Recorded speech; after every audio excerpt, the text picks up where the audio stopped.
warahmatullahi wabarakatuh. Perkenalkan, nama saya Dia Anissa Putri, NIM 4193111017, kelas MEC 19, pada mata kuliah IT-Based Learning Media, akan mempresentasikan bab 2, penelitian pengembangan sebagai tugas konvensi kampus mengajar pada mata kuliah IT-Based Learning Media, dengan dosen penghampu Pak Hairudin. Jadi sebelum itu, kita harus tahu dong, apa penyebab kurangnya kualitas proses belajar.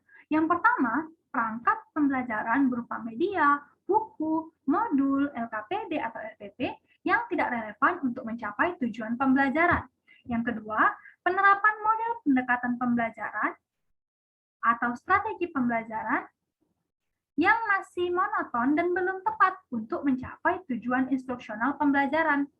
Yang ketiga, perangkat belum mengadopsi unsur-unsur teknologi komputer, padahal saat ini sehingga siswa hanya akan memahami sebatas teori dan konsepnya saja. Jadi, perlu adanya usaha untuk mengembangkan dan memperbaharui perangkat dengan inovasi yang menerapkan teknologi kekinian.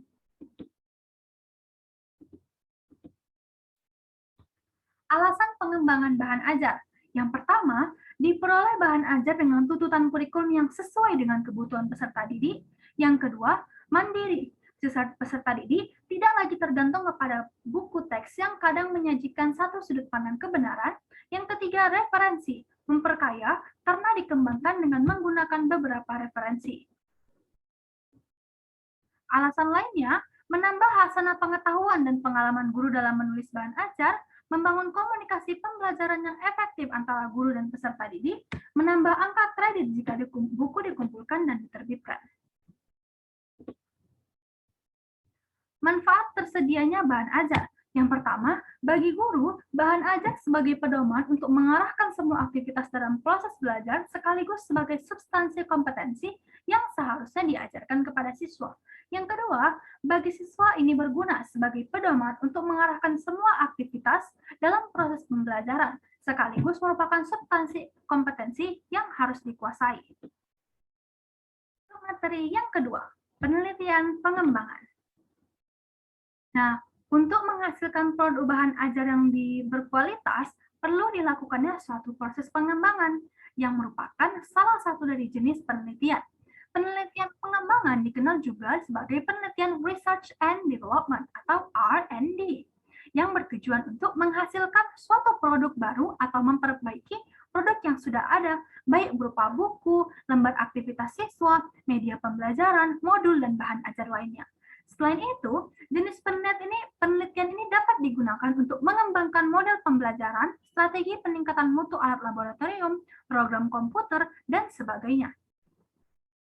Sebagaimana yang dinyatakan oleh Borg and Gall, bahwa penelitian pengembangan merupakan sebuah hasil karya berbasis pengembangan untuk menemukan dan merancang produk, serta prosedur baru secara sistematis dengan pengujian lapangan, evaluasi, penyaring data, hingga mencapai kriteria spesifik dan efektivitas, kualitas, dan terstandar. Prinsip penelitian pengembangan ada 3. Yang pertama merupakan prinsip relevansi, yang kedua merupakan prinsip konsistensi, yang ketiga merupakan prinsip kecukupan. Relevansi berarti harus relevan dengan apa yang mau dikembangkan. Konsistensi berarti harus konsisten, harus tepat, harus sama. Yang ketiga, prinsip kecukupan, harus mencukupi. Proses pengembangan. Submateri yang ketiga. Nah, proses pengembangan pada awalnya dari kebutuhan terhadap suatu produk, sementara produk yang dibutuhkan itu belum tersedia, ataupun sudah tersedia, tapi belum optimal jika digunakan untuk memecahkan masalah yang dihadapi. Selanjutnya, timbullah kebutuhan. Jadi, perlu suatu proses pembuatan suatu produk baru atau pengembangan produk yang sudah ada untuk dapat digunakan sebagai pemecahan masalah. Selanjutnya ada identifikasi. Setelah mengidentifikasi kebutuhan, selanjutnya menentukan karakteristik atau spesifikasi dari produk yang akan dikembangkan. Nah, berdasarkan karakteristik atau spesifikasi ini, dihasilkan produk awal yang akan diuji coba. Nah, uji coba dilakukan dengan cara mencobakan produk di lapangan dengan sampel yang terbatas, kemudian dilanjut pada sampel yang lebih luas. Setelah diuji coba, data-data harus dikumpul dan evaluasi. Proses uji coba dan evaluasi dilakukan secara siklus dan berulang hingga menghasilkan produk berkualitas sesuai kebutuhan. Selanjutnya merupakan kesimpulan. Nah, penelitian pengembangan merupakan strategi dalam mengembangkan suatu produk baru atau menyempurnakan produk yang telah ada melalui prosedur sistematik dan ataupun mulai dari tahap merancang, membuat, dan mengevaluasi dalam rangka memenuhi kriteria konsistensi dan keefektifan. Selanjutnya, submateri yang keempat, model-model pengembangan. Nah, model-model pengembangan ini terdiri dari beberapa. Yang pertama ada model ID, ada model Thiagarajan atau 4D. Yang ketiga model Assure, yang keempat model Hannafin and Peck. Yang kelima ada model PPSI atau prosedur pengembangan sistem instruksional. Yang keenam ada model Dick and Carey. Yang ketujuh ada model CAM. Nah, model ID terdiri dari beberapa langkah-langkah. Yang pertama merupakan analisis atau melakukan analisis. Yang kedua desain, melakukan tahap perancangan. Yang ketiga develop atau melakukan pengembangan. Yang keempat implementation atau tahap implementasi. Yang kelima adalah evaluasi atau evaluate. Nah, yang kedua model pengembangan 4D. Terdiri dari beberapa langkah. Yang pertama pendefinisian, yang kedua perancangan, yang ketiga develop, yang keempat penyebaran. Selanjutnya model pengembangan Assure terdiri dari yang pertama analyze learners, yang kedua select instructional method, media and materials, yang ketiga ada state objective, yang keempat ada utilize media and materials, yang kelima require learner participation, dan yang keenam evaluate and recite. Nah, selanjutnya model pengembangan Hannafin and Peck terdiri dari 3 fase. Yang pertama fase analisis kebutuhan, yang kedua fase desain, dan yang ketiga fase pengembangan dan implementasi. Selanjutnya ada prosedur pengembangan Dick and Carey. Nah, prosedur pengembangan Dick and Carey adalah mengidentifikasi tujuan instruksional, menganalisis tujuan instruksional tersebut, menganalisis karakter siswa dan konteks, merumuskan secara rinci tujuan instruksional khusus, mengembangkan instrumen dan penilaian, mengembangkan strategi instruksional, mengembangkan dan menentukan bahan instruksional yang sesuai, melakukan evaluasi formatif, melakukan revisi pembelajaran, dan merancang melakukan evaluasi sumatif. Selanjutnya ada model 4D atau model Thiagarajan. Nah, model 4D atau model Thiagarajan terdiri dari 4 step. Yang pertama atau define atau pendefinisian. Tujuannya untuk menetapkan dan mendefinisikan yang dibutuhkan dalam instruksional. Yang terdiri dari front-end analysis atau analisis awal dan akhir. Dilakukan analisis tentang masalah dasar yang dihadapi guru, mengetahui tingkat kinerja guru, dan selama penyelidikan alternatif, pembelajaran yang lebih baik dapat dipertimbangkan. Yang kedua ada learner analysis atau analisis siswa. Mengidentifikasi karakter siswa yang akan dihadapi, cara mengimplementasikannya, yaitu yang pertama ada recall atau mengingat, yang kedua wawancara dengan guru, yang ketiga literatur penelitian, yang keempat wawancara siswa, dan yang kelima tes kriteria. 4 faktor penting yang untuk diperhatikan dalam melakukan analisis karakteristik siswa yaitu yang pertama karakteristik umum, yang kedua kompetensi awal, yang ketiga gaya belajar, dan yang keempat adalah motivasi. Selanjutnya, task analysis atau analisis tugas. Mengidentifikasi keterampilan utama yang dibutuhkan dan menguraikannya ke dalam keterampilan yang lebih khusus. Langkah-langkahnya, yang pertama, menentukan tugas utama, mengidentifikasi subtugas pada tingkat kompleksitas, mencoba setiap subtugas sebagai tugas utama, mengakhiri analisis ketika subtugas mencapai level awal, menyelesaikan analisis tugas. Selanjutnya, konsep analisis atau analisis konsep, yaitu mengidentifikasi konsep-konsep utama yang harus diajarkan, menata konsep tersebut ke dalam suatu hierarki, dan merinci sifat dari masing-masing konsep. Selanjutnya, specifying instructional objectives, yaitu menetapkan tujuan pembelajaran. Nah, pada bagian ini, mengkonversi hasil analisis tugas dan analisis konsep menjadi tujuan berupa perilaku yang diharapkan. Fase ini merupakan transformasi tugas dan konsep pada suatu pernyataan sebagai tujuan pembelajaran. Sekumpulan tujuan ini menjadi dasar untuk mengkonstruksi tes dan desain instruksional. Yang kedua, tahapan kedua dalam model 4D yaitu desain atau perancangan. Tujuannya untuk merancang draft awal dari materi pembelajaran. Fase-fasenya yang pertama, constructing criterion reference test atau menyusun kriteria referensi tes. Tahap ini jembatan yang menghubungkan antara tahap define dan design. Yang kedua ada media selection atau pemilihan media. Pemilihan media ini penting ya karena dapat menyajikan, mengedit, dan mendistribusikan informasi. Selanjutnya ada fase format selection atau pemilihan format. Istilah format pembelajaran mengacu pada kombinasi media, strategi mengajar, dan teknik penggunaan. Yang keempat ada initial design awal. Fase ini mempresentasikan esensi instruksional melalui media yang cocok dengan urutan yang cocok juga. Yang ketiga ada tahap pengembangan. Tujuannya untuk memodifikasi materi pembelajaran pada draft awal.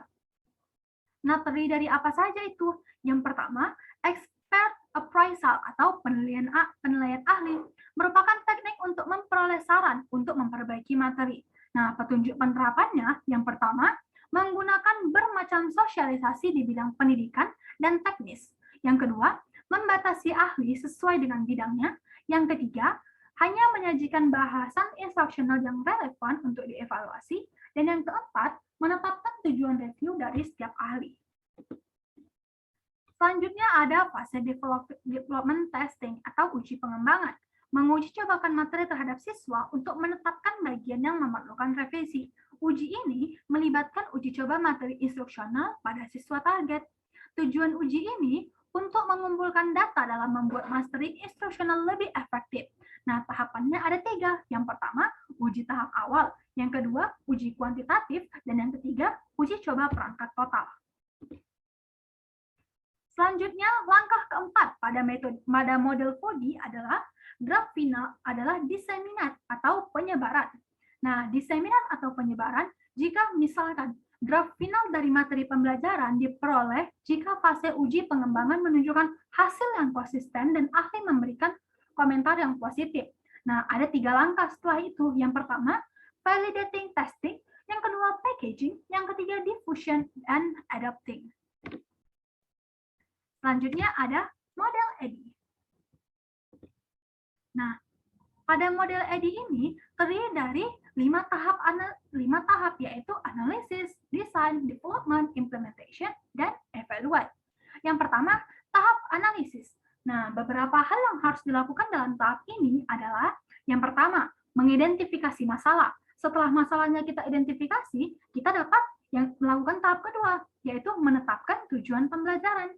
Selanjutnya, setelah ditetapkan, dapat diidentifikasilah bahwa pengetahuan dan keterampilan siswa. Yang selanjutnya, setelah diidentifikasi, harus menganalisis tujuan lingkungan pembelajaran.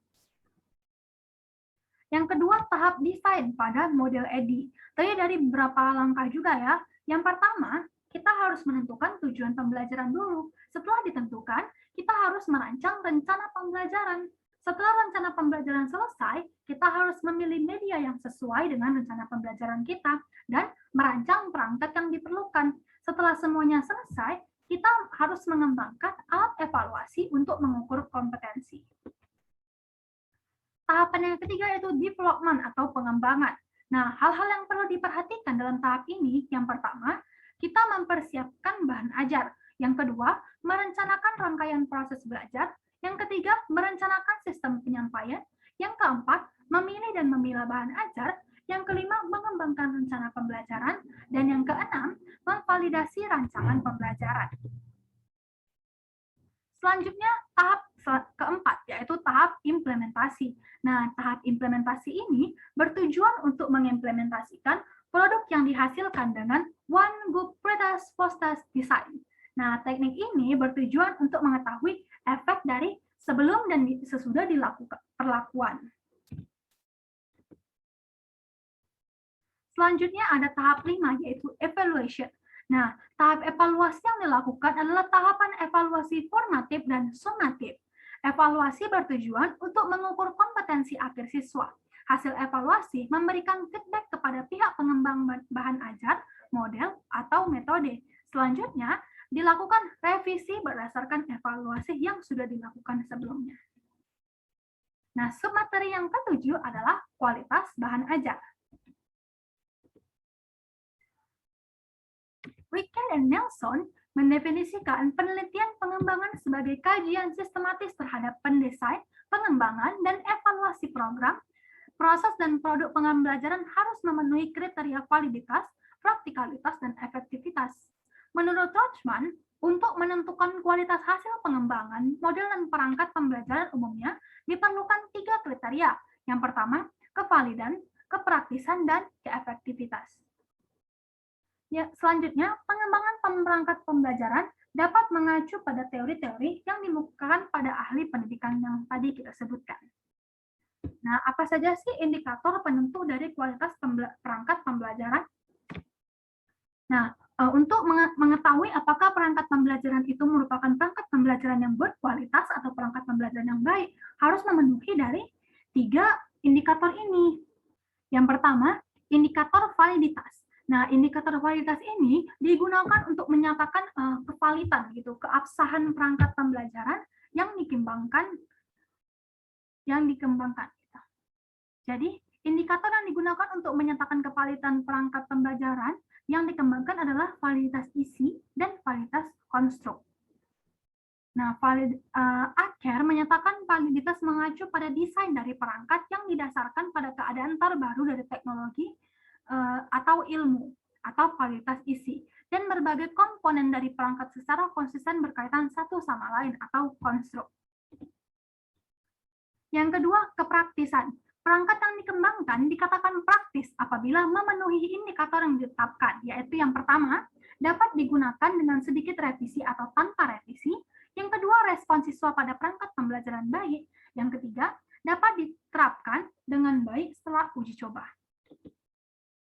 Selanjutnya, indikator yang ketiga yang harus dipenuhi adalah keefektifan. Perangkat pembelajaran yang dikatakan efektif apabila memenuhi indikator sebagai berikut. Yang pertama, ketuntasan belajar siswa secara klasikal. Yang kedua, aktivitas siswa berada pada kategori ideal yang ditetapkan. Yang ketiga, 80%, setidaknya 80% siswa memberikan respon positif. Baiklah, itu saja penjelasan dari saya mengenai bab 2 atau chapter 2 penelitian pengembangan. Lebih dan kurangnya saya mohon maaf. Terima kasih atas partisipasi dan kolaborasinya. Wabillahi taufiq wal hidayah. Wassalamualaikum warahmatullahi wabarakatuh.